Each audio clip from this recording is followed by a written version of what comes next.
Breve história da administração financeira.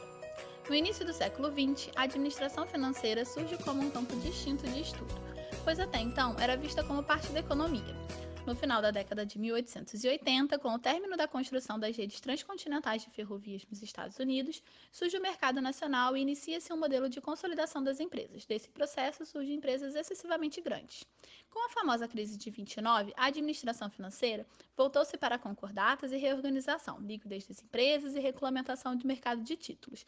Presenciamos um número expressivo de falências durante esse período.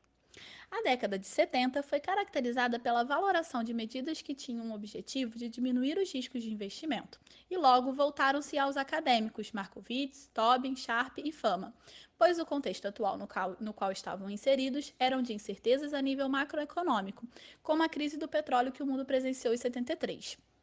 Markowitz observou que o risco individual de um investimento não é tão importante como o conjunto de todos os investimentos de um portfólio. Cada investimento possui um determinado risco e retorno esperado. Porém, se adicionarmos vários investimentos em um portfólio, o risco e retorno esperado, atuando em conjunto, podem se mostrar mais eficientes do que o investimento em isolado. Como diz o ditado, não deixe todos os ovos na mesma cesta. Se você deixar cair, perderá todos os ovos.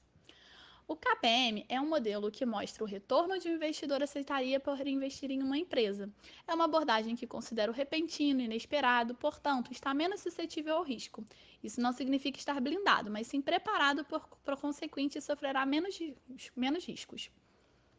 De acordo com o KPM, o risco sistemático é linear, pois consideram o inesperado. É preciso contar com as influências externas dos stakeholders. É necessária uma aplicação de capital para prever possíveis acontecimentos. No entanto, fatores políticos, econômicos e outros podem comprometer também essa atividade. Para os testes empíricos, há o problema de que os erros de medidas em relação com outros efeitos, como fatores industriais. A solução foi de analisar carteira de ações e não de ativos individuais. Isso torna as medidas mais precisas e, para melhorar ainda mais os testes, as carteiras são divididas em carteiras com alto e baixo beta, método consagrado por Fama e McBeat. Jensen notaria que o KPM teria implicações não apenas para examinar diferentes ativos, mas o mesmo ativo ao longo prazo, e com isso criaria o famoso alfa de Jensen. Os anos 80 foram marcados pela alta volatilidade das taxas de juros e por um movimento bastante forte de aquisições e fusões. Em razão deste panorama, o estudo de risco assumiu posição relevante com o desenvolvimento de estratégias complexas de investimento, envolvendo derivativos para evitar o risco. O gerenciamento de risco baseia-se no fato de que se pode usar a matemática para informar o quanto de risco está se assumindo, de forma a ajudar a decidir um preço justo. A fórmula de Black-Scholes diz ao investidor que valor colocar no derivativo financeiro, utilizando 4 variáveis: duração da opção, preços, taxas de juros e volatilidade de mercado.